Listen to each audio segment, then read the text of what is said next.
علم نور ہے، علم نور ہے۔ قیامت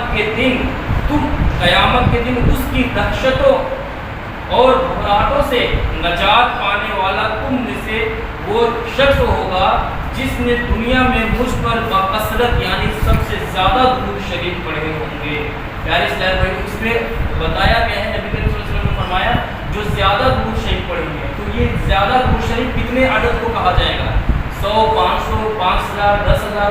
تو علماء فرماتے ہیں جو دن میں 313 بار درود پاک پڑھے ایک دن میں، تو اس کا زیادہ درود پاک پڑھنے والوں میں نام شمار کیا جائے گا۔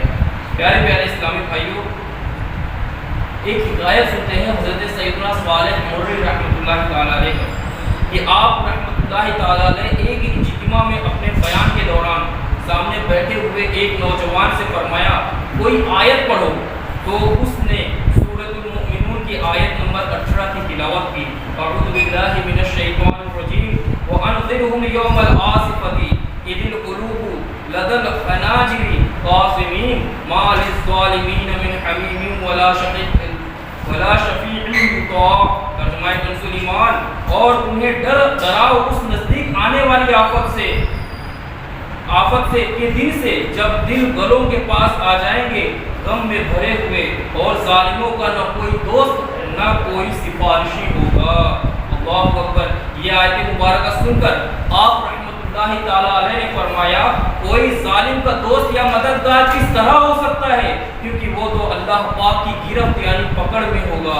بے شک تم سرکشی کرنے والے گناہ گاروں کو دیکھو گے کہ انہیں زنجیروں میں جکڑ کر جہنم کی طرف لے جایا جا رہا ہوگا، اور وہ برہنہ یعنی ننگے ہوں گے، ان کے جسم بوجھل، چہرے سیاہ ہو گئے ہوں گے، اور خوف کی وجہ سے آنکھیں نیلی ہو گئی ہوں گی۔ وہ چلائیں گے ہم ہلاک ہو گئے، ہم برباد ہو گئے، ہمیں زنجیروں میں کیوں جکڑا گیا ہے، ہمیں کہاں لے جایا جا رہا ہے، اور ہمارے ساتھ یہ سب کیا ہو رہا ہے۔ فرشتے انہیں آگ کے کوڑوں سے مارتے ہوئے ہاکیں گے، کبھی وہ منہ کے بل گریں گے اور کبھی انہیں گھسیٹ کر لے جایا جائے گا۔ جب رو رو کر ان کی آنسو ختم ہو جائیں گے تو خون کے آنسو بہنے لگیں گے، ان کے دل دہل جائیں گے اور حیران و پریشان ہوں گے۔ اگر کوئی انہیں دیکھ لے تو ان پر نگاہ نہ جما سکے اور اپنا دل نہ سنبھال سکے۔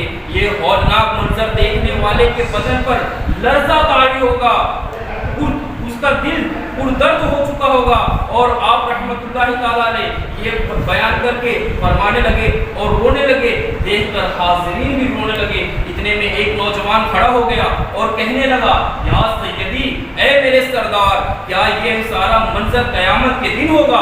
آپ رحمۃ اللہ تعالیٰ علیہ نے جواب دیا ہاں یہ منظر قیامت کے دن ہوگا، ہاں یہ منظر قیامت کے دن ہوگا، اور یہ زیادہ طویل نہ ہوگا، کیونکہ جب انہیں جہنم میں ڈال دیا جائے گا تو ان کی آوازیں آنا بند ہو جائیں گی۔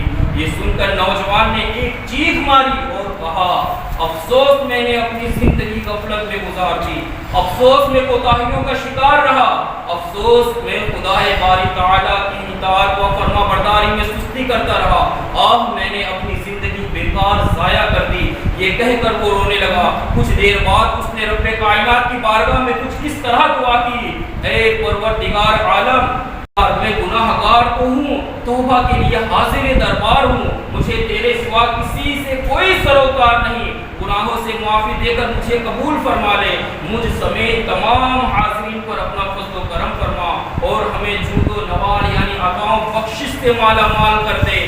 اے ارحم الراحمین، اے سب سے بڑھ کر رحم فرمانے والے، میں نے گناہوں کی گٹھری تیرے سامنے لا رکھ دی ہے اور سچے دل سے تیری بارگاہ میں حاضر ہوں، اگر تو مجھے قبول نہیں فرمائے گا تو یقیناً میں ہلاک و برباد ہو جاؤں گا۔ اتنا کہہ کر وہ نوجوان چکر کھا کے نشر کھا کر زمین پر گر پڑا، کچھ دنوں تک بستر مرض پر پڑا رہا، اور کچھ دنوں کے بعد وہ اس دنیا سے اپنی اصل دنیا کی طرف روانہ ہو گیا، یعنی اس کی موت واقع ہو گئی۔ پیارے پیارے اسلامی بھائیوں، اس کے جنازے میں بے شمار لوگ شریک ہوئے، اس کے لیے رو رو کر اس کی دعائیں مغفرت کرتے رہے اس کے لیے۔ حضرت صالح مرری رحمۃ اللہ تعالی علیہ اکثر اس کا ذکر اپنے بیانات میں کیا کرتے تھے۔ اس